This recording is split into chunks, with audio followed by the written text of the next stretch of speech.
Herkese merhabalar. Şimdi güzel yazı nasıl yazılır? Bundan bahsedelim. 5 dakika içerisinde öğreneceğimiz 3 teknik esasında el yazımız için hayati önem taşıyor ve bu teknikleri özel derslerimde de kullanıyorum. Bu yüzden özellikle yazım çok kötü, kendim bile bu yazıyı okuyamıyorum diyenler seyretsinler ve uygulasınlar. Bu dersimizde harf yapılarını, anatomilerini, harfler arasındaki ilişkiyi, kalemle elimiz arasındaki ilişkiyi inceleyeceğiz. Esasında bu ilişkinin farkına varacağız. Ve şimdi başlayalım. Öncelikle güzel bir yazının olmazsa olmazı kalemi tutuş noktamız. Kalemi geriden tutmuyorum. Çünkü eğer geriden tutarsam bir fırça gibi kalem kendini savuracaktır. Yani kalem üzerinde tam kontrolü sağlamam gerekiyor. Bu yüzden tam olarak gösterdiğim yerden ne kadar güzel bir el çizememiş olsam da kalemi tutmaya özen gösterelim.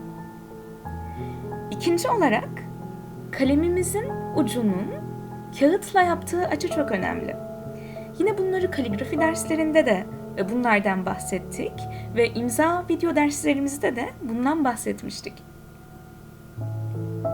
Çünkü buna göre harfleriniz de eğiliyor, kalınlaşıyor, seyrekleşiyor ya da bastırış kuvvetiniz değişiyor, silik bir yazı ortaya çıkıyor örneğin. Açınız eğer çok küçük olursa. Eğer dik bir şekilde 90 derece tutarsam da ne olur? Yine güzel bir yazı ortaya çıkmaz. Bundan da brush pen derslerimizde bahsetmiştik. Orada bunu çok iyi anlıyoruz. Ve şu an gördüğünüz gibi kalemin ucunun defterle, kağıtla, yüzeyle yaptığı açıyı değiştirdiğimde harflerim tamamen değişiyor. Buna dikkat ederseniz eğer yazınızın sizi bile şaşırtacak derecede düzeleceğini düşünüyorum. Öğrencilerimden de gördüğüm üzere. Elimde normal bir kalem var. Kurşun kalem kullanabilirsiniz, uçlu kalem kullanabilirsiniz. Şu an elimde Faber-Castell'in bir pilot kalemi var. Yani aslında kullandığınız kalem evet kaliteli olursa çok güzel olur ama kalitesiz bir kalemde, güzel bir elde güzel sonuçlar çıkarır. Ve üçüncü olarak bu da çok önemli. Yine kaligrafi derslerimizde bu bizim için çok önemli. Çünkü kesik uçlu kalemler kullanıyoruz. Düz uçlu kalemler kullanıyoruz yine ve bu uçlar farklı milimetrelerde, farklı büyüklüklerde oluyor. Fakat burada da bu bizim için önemli çünkü harf boyutlarını, harfin gövde, baş ve kuyruğunu buradan çıkarıyoruz.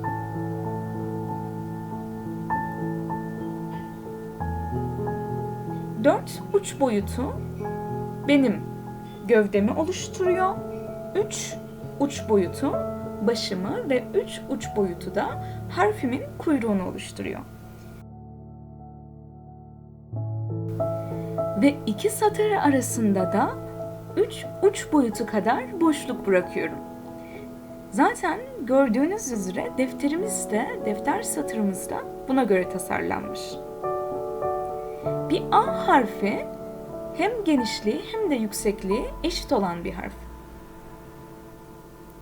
Yine A, G, P, C, D, B bu harflerde birbiriyle aynı gövdeye sahip harfler. Ve bizim için burada önemli olan nokta her zaman aynı gövde, aynı kuyruk ve aynı baş boyutunda çalışabiliyor olmamız. Şu an temel yazıdan bahsediyoruz ve burada 4 gövde dedik, 3 baş dedik, 3 kuyruk dedik. Ama siz bunu değiştirebilirsiniz. Fakat bunu değiştirdiğinizde her zaman bu şekilde kullanmanız gerekiyor. Yani muhtemelen yazınızdaki problemden biri de budur. Her zaman aynı gövde boyutunda, aynı kuyruk boyutunda çalışmıyoruz. Bir G harfi yapıyoruz, kuyruğu küçücük oluyor. Bir Y harfi yapıyoruz, yine aynı yapıda olan bir harf. Fakat kuyruğu kocaman oluyor. Ya da L çalışıyorum, L, küçücük bir L yapıyorum ama bir H yaptığımda kocaman bir H yapıyorum gibi. Ve bu şekilde gövde, baş ve kuyruk olarak harfleri 4 gruba ayırıyoruz. A ile de A sadece gövdesi olan bir harf, L başı ve gövdesi olan bir harf, yalanda Y başı ve kuyruğu olan bir harf ve F hem başı hem kuyruğu ve hem gövdesi olan bir harf.